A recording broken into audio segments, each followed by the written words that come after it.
આ તરફ ભુજમાં ચાલુ ગાડીમાં રીલ્સ બનાવતા અસામાજિક તત્વો બેફામ બન્યા છે। ગાડીના બોનેટ ઉપર બેસી રીલ બનાવી ભારે પડી ગઈ। બંને શખ્સોને ટ્રાફિક પોલીસે ઝડપી લીધા છે। પોલીસે કાયદાનું ભાન કરાવ્યું। મોડી રાત્રે આ લુખ્ખા તત્વો સ્ટન્ટ કરી લોકોને પરેશાન કરી રહ્યા હતા। ગીર સોમનાથમાં દીપડાના આંટાફેરા વધી ગયા છે। સોમનાથ નજીક ફરી એકવાર દીપડો દેખાયો। કર્મચારી સોસાયટીના પાછળના ભાગે આ દીપડો દેખાયો। દીપડાના આંટાફેરાને કારણે સ્થાનિકોમાં ભયનો માહોલ છે। અગાઉ વેણેશ્વર સોસાયટી પાસે પણ દીપડો જોવા મળ્યો હતો। ફરી એકવાર દીપડાના આંટાફેરાને કારણે સ્થાનિકોમાં ફફડાટ વ્યાપી ગયો છે। જૂનાગઢના માણાવદરમાં આખલા યુદ્ધ જોવા મળ્યું। શાક માર્કેટ પાસે આખલાઓએ ધમાલ મચાવી દીધી। આ તસવીરો જુઓ। આ બે આખલા ઝઘડતા શાકભાજીની દુકાનની અંદર ઘૂસી ગયા। આખલા યુદ્ધથી લોકોમાં તો નાસભાગ મચી જ ગઈ, પરંતુ જે શાકભાજીની દુકાન જેની હતી એને ખૂબ જ નુકસાન થયું। આખલા યુદ્ધના કારણે લોકો ખૂબ જ હેરાન છે। રખડતા ઢોરને પકડવા માટે તંત્ર હાલ તો નિષ્ફળ દેખાઈ રહ્યું છે। તો આ આખલા તમે જોઈ શકો છો કે દુકાનમાં ઘૂસી ગયા હતા અને દુકાનદાર જે શાકભાજી વેચે છે તેની શાકને ખૂબ જ નુકસાન થયું હતું। જેટલો પણ શાકભાજીનો જથ્થો હતો તેણે વેરવિખેર કરી નાખ્યો હતો। રખડતા ઢોરને પકડવામાં તંત્ર નિષ્ફળ સાબિત થયું છે, કારણ કે માણાવદરમાં આખલાઓ વારંવાર રસ્તા ઉપર આવી જાય છે। ક્યાંક દુકાનમાં ઘૂસે છે તો ક્યાંક રાહદારીઓને અડફેટે લઈ લે છે।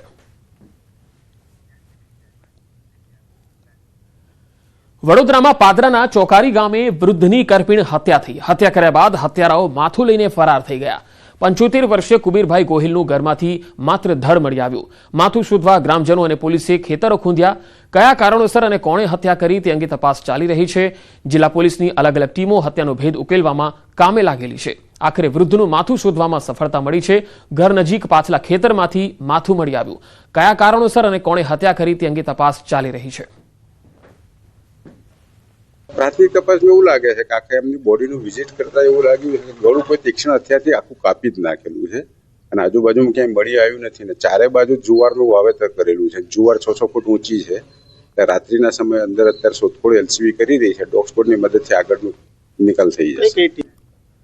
પોરબંદરમાં જલારામ કોઓપરેટિવ સોસાયટીએ કરેલા કૌભાંડ મામલે કમલાબાગ પોલીસે 2 મુખ્ય આરોપીઓને ઝડપી લીધા છે। આ ક્રેડિટ સોસાયટીના સભ્યો અંદાજે 650 લોકોને કરોડો રૂપિયાની થાપણનું ફુલેકું ફેરવી ફરાર થતા। આશરે 10 થી 12 વર્ષ પહેલા આરોપીઓએ બેંકોમાં મળતા વ્યાજદરો કરતા તેઓ થાપણ પર વધુ વ્યાજ આપશે તેવી લુભામણી લાલચ આપેલી।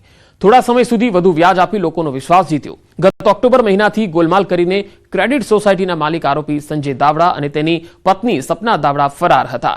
પોલીસે આ મામલે તપાસનો ધમધમાટ તેજ કર્યો। સાથે જ ડિપોઝિટરોના તેમના पैसा परत अपावा माटे कवायद हाथ धरी। जैसे कि जलाराम कोऑपरेटिव क्रेडिट सोसाइटी की union bank of India, corporation bank of India में एक बैंक अकाउंट है। उसमें से पैसे लेना देना कैसे निकालना है, उसमें 3 लोगों का रोल है। इसमें पावर होती है उन लोगों का, संजय मुंजाजन सपना दावड़ा। इन तीनों का चेक साइन करके वो निकाल रहे हैं। અમદાવાદ શહેરમાં ભૂવા પડવાનો સિલસિલો યથાવત છે। લાંભા વિસ્તારમાં મુખ્ય માર્ગ પર ભૂવો પડ્યો। બળિયાદેવ મંદિરેથી ઇન્દિરાનગરના રસ્તા પર ભૂવો પડ્યો। પાકો રસ્તો બનાવ્યાને 2 દિવસમાં જ ભૂવો પડતા અનેક સવાલ ઉઠી રહ્યા છે। હલકી ગુણવત્તાના મટીરીયલથી રોડ બનાવવાનો આક્ષેપ છે। તંત્રએ ભૂવો પૂરવાના બદલે માત્ર એક બેરિકેડ મૂકીને સંતોષ માન્યો હતો। પોરબંદર માર્કેટિંગ યાર્ડમાં કેરીના બોક્સની આવક શરૂ થઈ ગઈ છે। માર્કેટિંગ યાર્ડ ખાતે સતત બીજા દિવસે 1100 જેટલા કેરીના બોક્સની આવક જોવા મળી। ગત વર્ષની જેમ આ વર્ષે પણ ગીરની કેસર કેરીની સાથે પોરબંદરની સ્થાનિક કેરીઓની આવક અને માંગ વધુ નોંધાઈ। યાર્ડમાં હરાજી દરમિયાન કેરીના બોક્સના ભાવ 800 થી લઈને 1750 સુધી બોલાયા। હિન્દુસ્તાનમાં કે જોવાના મને ભાઈ, હિન્દુસ્તાનમાં કોઈ પીઠામાં આપણો બાયડો આપણી કેસર આપણું પોરબંદર બોલો 1700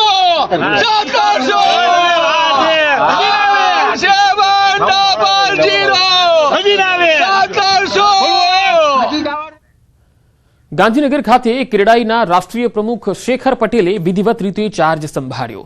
આઉટગોઈંગ પ્રેસિડેન્ટ બોમન ઈરાનીએ વિધિવત રીતે શેખર પટેલને ચાર્જ સોંપ્યો। મહાત્મા મંદિર ખાતે મુખ્યમંત્રી ભૂપેન્દ્ર પટેલ, આરોગ્ય મંત્રી ઋષિકેશ પટેલ અને ઉદ્યોગ મંત્રી બળવંતસિંહ રાજપૂત સહિતની હાજરીમાં આ કાર્યક્રમ યોજાયો। કાર્યક્રમ દરમિયાન મુખ્યમંત્રી ભૂપેન્દ્ર પટેલે નિવેદન આપ્યું। તેમણે કહ્યું કે વડાપ્રધાનના એક ભારત શ્રેષ્ઠ ભારતનું ક્રેડાઈ ઉત્તમ ઉદાહરણ છે।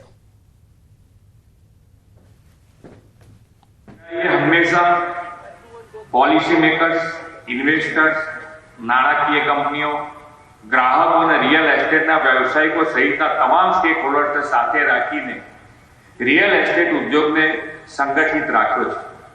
આ નવી ટીમ પણ ડેવલપર્સ અને તમામ સ્ટેક હોલ્ડર્સ ને વિન-વિન સિચ્યુએશન સાથે કામ કરીને રિયલ એસ્ટેટ સેક્ટરની પ્રગતિને વધુ નવી દિશા આપશે એવો મને વિશ્વાસ છે. દાહોદમાં લીમખેડાના તાલુકા શાળા વિસ્તારમાં રેલવે તંત્રની રાજાશાહી અને મનમાનીએ હવે હદ વટાવી છે. 50 વર્ષથી વધુ સમયથી વપરાતા જાહેર રસ્તાઓ પર રેલવે દ્વારા અચાનક બેરિકેડિંગ લગાવી દેવામાં આવતા 150થી વધુ પરિવારોનું જનજીવન અસ્તવ્યસ્ત થઈ ગયું.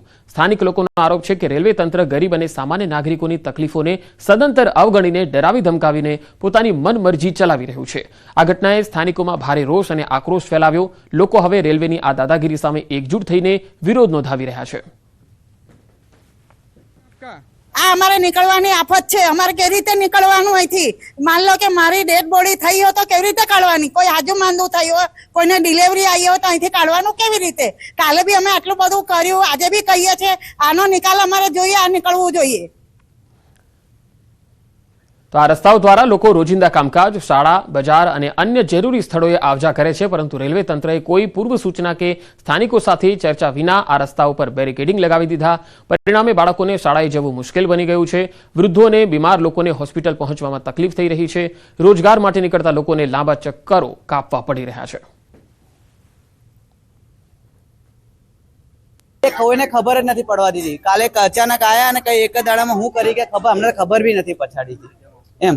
અને આ એકચ્યુઅલીમાં આટો રેલવેમાં આવતું બી નથી, પણ આવતો હોય તો અમને બી કોઈ વાંધો નથી. પણ એક જ વસ્તુ કેવી છે કે એવો ગેટની વ્યવસ્થા કરી દે કે એ ગેટ 24 કલાક બંધ રહે.